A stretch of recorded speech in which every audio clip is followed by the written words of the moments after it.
Thierry.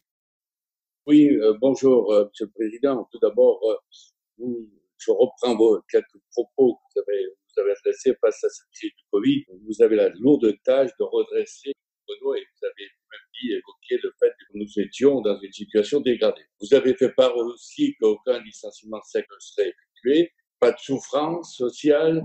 Vous avez parlé de loyauté, de transparence et je n'en doute pas, votre réputation en témoigne. Vous nous avez parlé d'un prêt de 5 milliards cautionné par l'État. Je voudrais savoir si ces 5 milliards, c'est pour faire face à une situation actuelle, notamment au niveau du fonctionnement et de la trésorerie, ou dans ces 5 milliards, une partie de ces 5 milliards sont prévus pour de l'investissement futur pour faire face à la concurrence. J'ai retenu aussi qu'il n'y aurait aucun bilan auprès des actionnaires et que vous souhaitiez surtout honorer les fournisseurs et avoir une loyauté totale vis-à-vis du personnel. Vous avez répondu sur la transition écologique, vous avez répondu sur l'alliance avec Nissan Mitsubishi, sur l'ancrage sur le territoire national, et la question qui me vient à l'esprit immédiatement, c'est dans combien de temps pensez-vous approximativement nous donner une date d'équilibre ou de redressement du groupe Renault?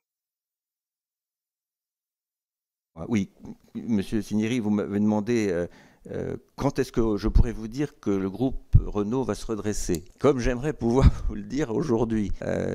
Bon, écoutez, je crois qu'on fait ce qu'il faut pour aller dans le bon sens. Je ne vais pas revenir sur tout ce que j'ai dit auparavant et vous m'avez, je crois, compris sur la nécessité d'agir et avec une certaine urgence. Alors, il se trouve que bon, le plan que nous proposons là est un plan, comme vous l'avez vu, assez offensif. Il n'est pas le plan de Renault stratégique. Ce plan-là, nous allons probablement le publier à la fin de l'année ou au début de l'année prochaine, avec l'arrivée incessamment sous peu du nouveau directeur général, Luca Di Meo, qui, comme vous le savez, nous a maintenant rejoint, qui sera nommé directeur général au 1er juillet et qui naturellement réfléchit déjà au sujet et avec lequel nous allons travailler sur le plan stratégique du groupe Renault afin de pouvoir le publier et le rendre public, donc j'espère d'ici la fin de l'année ou juste au début de l'année prochaine. Alors ce plan va compléter celui dont vous venez de parler ici, ce qui est le socle sur lequel aucun plan stratégique ne peut se dérouler. Et il va intégrer notamment des questions des marques, la question des circonstances